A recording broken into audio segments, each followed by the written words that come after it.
Hey guys, RS here. And action game genres and labeling are kind of ridiculous, aren't they? They're silly. Sometimes they're very unhelpful.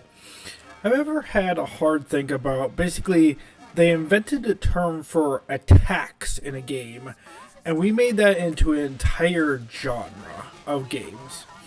So, the word muso in Japanese, excuse my pronunciation, means unrivaled or unmatched. And in the original Dynasty Warriors games, they used it to describe attack sequences and such in that game. The first one being the Muso Rambu, or the unmatched wild dance. There's a sequence of attacks, there's a gauge, and etc. But if I told you a game like this is a Warriors game or a Muso game, you would generally know what it refers to. A subset of entire games made usually by Koei Tecmo, including stuff like Persona Strikers, Fire Emblem Warriors. And there's just so many terms we've used for games. I mean, we have stylus action games, we have character action games, we have Souls-likes, hack and slashes, beat 'em ups. Yeah, action game labeling can kind of get ridiculous and dumb, and we should probably talk about it, shouldn't we?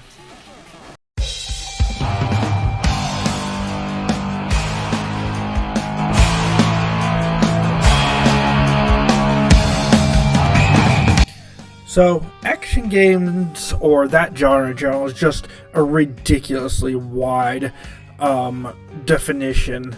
You could really call a lot of games just an action game by performing an action or a character doing an action.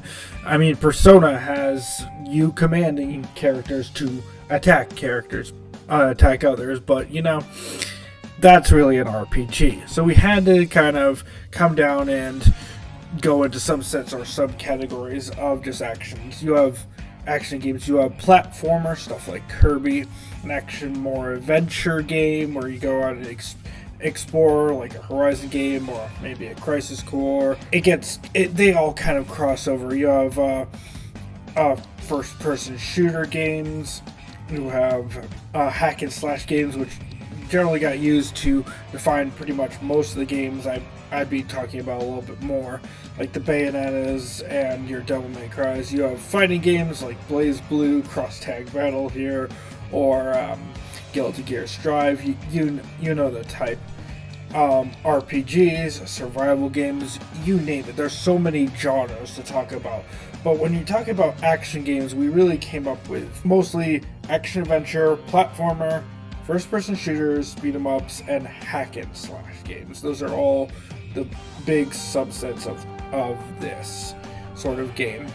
And I really just kind of want to dive down because in the hack and slash genre specifically, we really got to the point where it's just becoming an argument.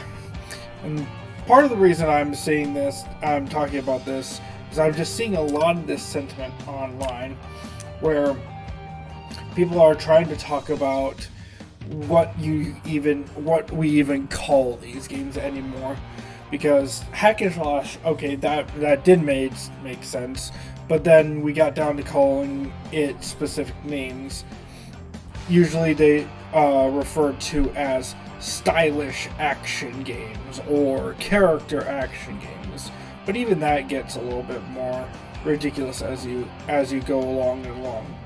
So I'll try to bring these things up on screen if I can, while I'm just kind of playing around here and recording and talking about this. And I kind of am referring to a couple websites, mostly the TV Tropes page or such. I'll try to put in links for that. But when talking about action games, we did have to kind of drill down into what most people call character action games or stylish action games. And really, it just got so complicated. But in the basic sense, these things sort of started way back, original Devil May Cry, and its spiritual successor, as you would call it, the original Bayonetta, back with Hideki Kamiya.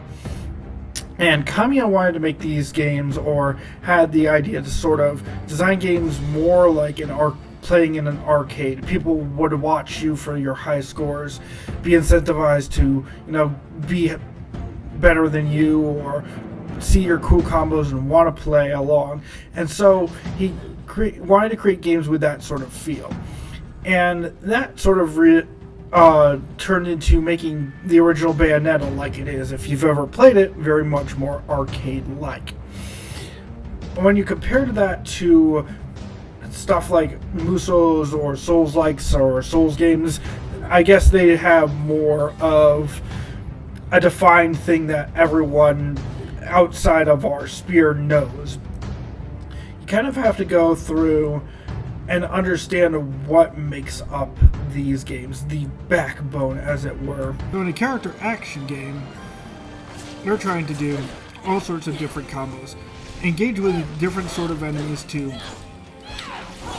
deal with it and not get hit. In these games specifically. Now,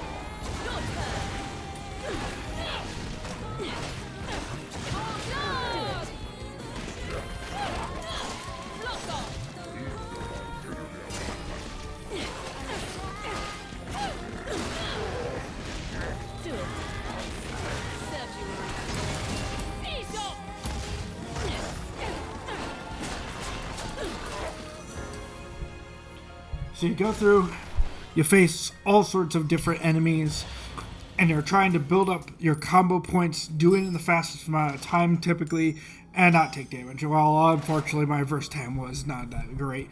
It's not just about having combos and having stuff you can do. It's about having more depth to what you can do, different routes, different things you can do with the system, so that you can change the way you fight. So that's one of the basics of it. You got combat depth. If I want to use different weapons or different kinds of attacks in these games, I'm totally free to do so. Right now I'm playing, Bayo 3. And I'm a fraud, but at the same time, you have different weapons that you can do different attacks with, different stances. Like I can do different things from the stance. There are some fundamental attacks, like what we call the stinger, or that came from Devil May Cry. Or I could play with long range, spider whips that run you around. It could be crazy like that. Then you have sort of the enemies you run into for these games and teaching through the difficulties. Like, you have different tools, and sometimes, enemies will be good against different different things you do can be good against different enemies. With that variance, you kind of have to understand how the enemies work, and that kind of comes through to the last part, which is the scoring system itself, which you just saw. I'm a fraud. I only got gold, I wasn't good. My combo time wasn't great. My time in doing the verse wasn't good because I'm trying to focus on so many things, and my damage is just okay. Usually, you want to take no damage, get all your combos, do it very, very quickly, and with some flair to it. And that scoring system is used as the motivation to improve. Just as an example of what I was doing there, it may have gone by pretty fast, but there were a multitude of enemies in that last encounter. There was a bigger guy and two enemies with lasers. And the laser enemies are trying to fire at me. I'm trying to avoid them and to watch out for them, while engaging the big guy to fight. And to fight the big guy in Bayonetta 3, you want to be using your Demon Slave ability. You can literally summon the demons onto the field, have them attack for you. They'll do a lot, and you can kind of use them to combo with you, which some people play like that, some people don't. But the point is to have a lot of options, so you can play and make it your own. I mean, that's the basics of it. That's how we define it. But it kind of gets a little bit more vague or crazy when we just consider the fact that by the most basic definition, if you were to make it being a little, maybe a bit facetious about it, but for the sake of argument, I mean, a character action game is just a game where a character does some action, right? And some websites I've looked up, or some people could make the argument that Pac-Man is a character action game, like the 3D Pac-Mans or those sort of games, because he's a character and he does action. That's pretty silly, right? But then you could go further than that. Stylish action game is a game where you dress up your character and try to like take pictures around the world, and just go around and try to rank up your style, something like that. Maybe it's that Infinity Nikki or whatever game that's coming out. We saw at the PlayStation Showcase a while ago. Is that a stylish action game? And you might be thinking, well, that's silly. That doesn't make any sense. But take everything at the base value, and it doesn't really start to make sense. I mean, a role-playing game is a game where you play roles. So is Bayonetta a role-playing game? I mean, technically it's got role-playing elements. And I'm being a bit over-dramatic in talking about this way, just to point out that, you know, genre names and us putting these things into boxes are pretty silly. We make these all sort of things up. But I did want to go more into why some of these other names just get ridiculous.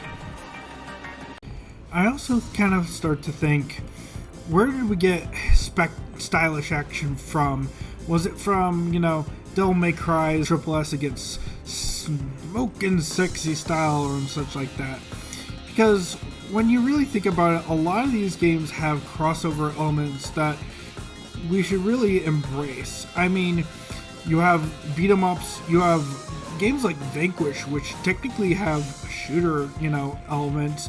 You have more open areas like in Bayo 3, and you have these different names that we came up with. And when, again, maybe it's being a little bit crazy and going too much into it, but we came up with the names like the technical action, the spectacle fighter, crazy action, deep action, arcade action, combo action, 3D beat 'em ups, and each of those has silly reasons why it doesn't really work either. I mean, what is a spectacle fighter really? Does that mean I'm going into a crazy show and play like a wrestling game? Technical, okay, yeah, that can make some sense, but like technical and combos doesn't have to be the same thing for every single game. Not every game's scoring system has to be based on combos. I mean, look at Astral Chain. It's based on synergy. Doing more moves, doing sync attacks, which, yeah, can lead into combos. But if you press your buttons, you activate your skills, like summoning your swords, unleashing your legion, switching to new ones using howl or binding stuff, and you do those sort of things and work together. You do a bunch of them, you'll get an S rank. It doesn't matter how many times you die. The game is trying to make it a little bit easier and actually just, you know, encourage you to use its mechanics and synergize with your partner. Not necessarily a bad thing, though. I'm sure some people want it to be a little bit tougher, but still, not every game has to be all about these sort of things. Or if I were to call a game a 3D beat 'em up, even, sure, I could see it. Maybe God Hand is more like that because you've got the fist combat, but in this games I've got crazy spider, you know, disc weapons, and I can play with fans. When I think of beat 'em up game, I'm thinking the 2D beat 'em up games. You can play Scott Pilgrims and stuff like that, where you can kind of go over to other people try to keep them into the air. You can get your combos and throw them, but it feels like its own style of gameplay. You go from screen to screen. When you're crossing over different elements, like this game, which has more an open zone, wide linear, whatever you want to call it, design was almost originally open world, then it's like, okay, is this a 3D beat 'em up? Not exactly it either. Arcade action, okay, yeah, that makes sense. Kami wanted it to be like an arcade game, but that also could mean a Pac-Man game or, a fighting game. It's just an arcade game with action in it.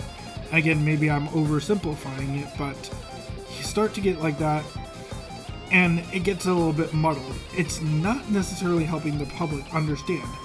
Oh, it's like, it's got inspirations from these games. Let me tell you about a game called Stellar Blade. That game was inspired by Sekiro, Bayonetta, and Nier Automata.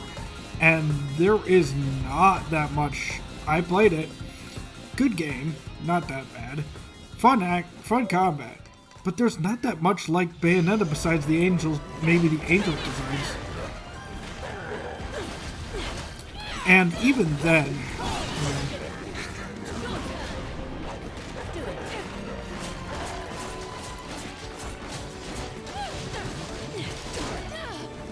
yeah, getting an S on this one.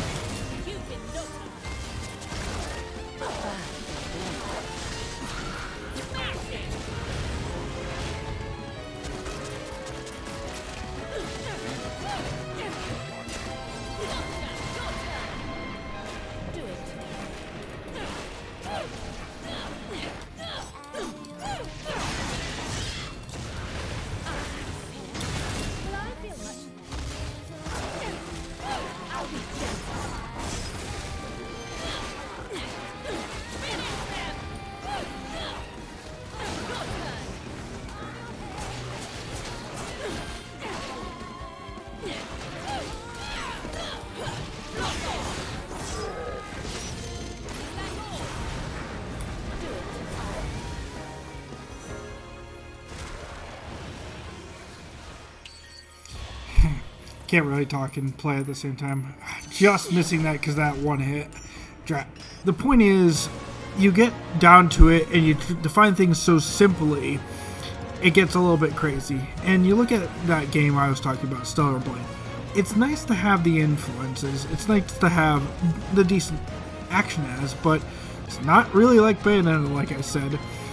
And yeah, it's a lot like Nier. It's got kind of the same side questing and a lot of the vibe to it. The problem is you're conflating things that are not necessarily a good description or really that much the same. There's so much we could enjoy that doesn't have to be this rigid way. And I kind of want more games to be their own thing and just enjoy them for what they are, because, well, then that's when we get the genre to evolve, and we get to get more of them because people enjoy them more and buy them. There's this game, came out not too long ago, that a lot of people liked. It's called Hi-Fi Rush. And in Hi-Fi Rush, there's a different sort of set of action. Great, style, great characters, great world and stuff. But in the gameplay, you want to, get a combo to the beat of the music and try to do different combos to that. You have more quick time events because it's got rhythm game elements and stuff, and all sorts like that. It ends up having its own distinct style, and people love it. And I want more of them, more different types, more different ones. Maybe we'll eventually get an actual better name for this genre. I don't know. I think maybe things will stick. But at the end of the day, no. Things like this, words, human language, it's all made up. We like to put things into boxes. We like to do that sort of thing. And it's still probably going to end up having these silly names for these action games. Who really cares? I mean, when I'm talking about action games or character action games, one thing is just me thinking about it, I just want to call it by its series.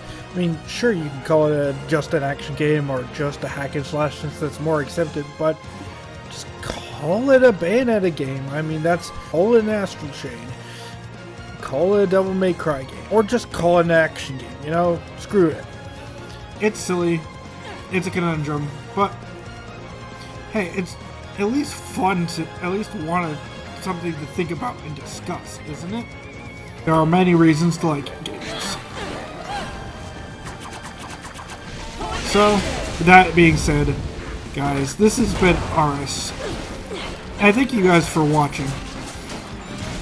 I hope talking about this at least made you think about it more. And what things can be. You know, I like talking about it. I like thinking about it.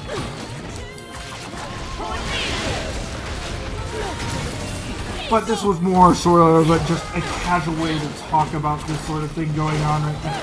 That I was seeing a lot going on right now. And how maybe one day will come up, maybe one day, you know, we can get it to a point where more people can enjoy these sort of things and just accept that people are going to say what they're going to say. Hope you guys enjoyed the video. And again, thank you for watching. Now, if you excuse me, I gotta go chase after these platinums. I'm not very great at this. This is gonna take some time.